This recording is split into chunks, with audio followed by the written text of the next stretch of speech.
ജ്ഞാനം കണക്കെയുടനഞ്ചക്ഷരങ്ങളുടെ ഊനം വരുത്തിയൊരു നക്തഞ്ചരിക്കുഭത കൂനോരു ദാസിയെ മനോജ്ഞാങ്കിയാക്കിയതുമൊന്നല്ലയാളു ഹരിനാരായണായ നമാം. ശ്രീരാമ അവതാരത്തിൽ ശൂർപ്പണഖയുടെ നാസാകുജങ്ങളെ ഛേദിച്ച കഥ ശ്ലോകത്തിന്റെ പൂർവാർദ്ധത്തിലും ശ്രീകൃഷ്ണ അവതാരത്തിൽ വിരൂപിണിയായിരുന്ന കൂനിയെ സുന്ദരിയാക്കിയ കഥയെ ഉത്തരാർദ്ധത്തിലും പ്രകാശിപ്പിക്കുന്നുണ്ട്. രണ്ടും അന്യോന്യ വിരുദ്ധങ്ങളാണ് താനും. ശ്രീരാമ അവതാരത്തിൽ പഞ്ചവടിയിൽ താമസിക്കുന്ന അവസരത്തിൽ തന്നെ ഭാര്യയാക്കണമെന്ന് അപേക്ഷിച്ചു വന്ന സുന്ദരിയായ ശൂർപ്പണഖയെ മൂക്കും മുലയും ഛേദിച്ച് വിരൂപിണിയാക്കി.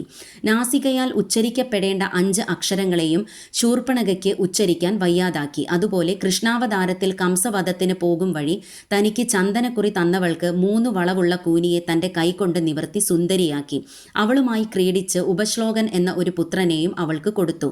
തൻ്റെ ഭക്തന്മാർ ഓരോരുത്തരുടെയും ഇച്ഛാനുസൃതം അവർക്ക് മോക്ഷം കൊടുക്കും എന്നതിന് തെളിവാണ് ഇതെല്ലാം. അത്തരത്തിലുള്ള മോക്ഷം എനിക്കും തരേണമേ ഭഗവാനേ നാരായണ.